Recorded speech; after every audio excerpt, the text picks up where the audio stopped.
High in the rugged wilderness, two climbers set their sights on conquering one of the tallest, most unforgiving peaks known to man.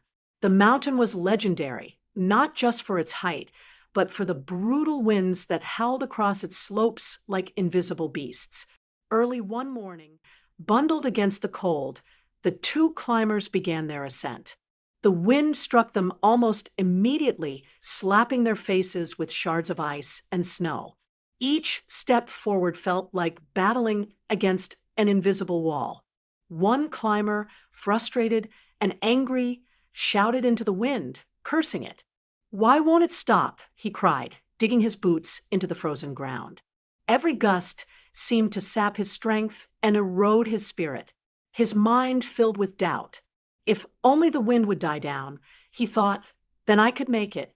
The second climber, however, met the same wind differently. He lowered his body, adjusted his stance, and leaned into the force. Instead of resisting the wind with anger, he braced himself against it, using it to find his balance, to test his footing, to strengthen his resolve. Step by step, hour by hour, the two climbers pushed onward. But the mountain was merciless, and so was the wind. Eventually, the first climber, exhausted and defeated by his own frustration, gave up. He set up a small camp far below the summit, too drained to continue. The second climber pressed on. His legs burned, his hands went numb, but in every gust of wind, he found a new rhythm, a new determination. He saw the wind not as his enemy, but as his trainer. Each blast a lesson in patience, strength, and resilience.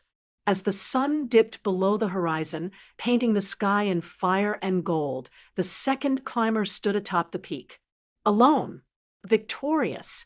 When he returned to base camp, many asked him how he managed to succeed where others had fallen short. He smiled and said simply, "The wind didn't stop me, it made me stronger." Moral: life's resistance is not there to defeat you. It is there to train you, to strengthen you, and to prepare you for the heights you were meant to reach.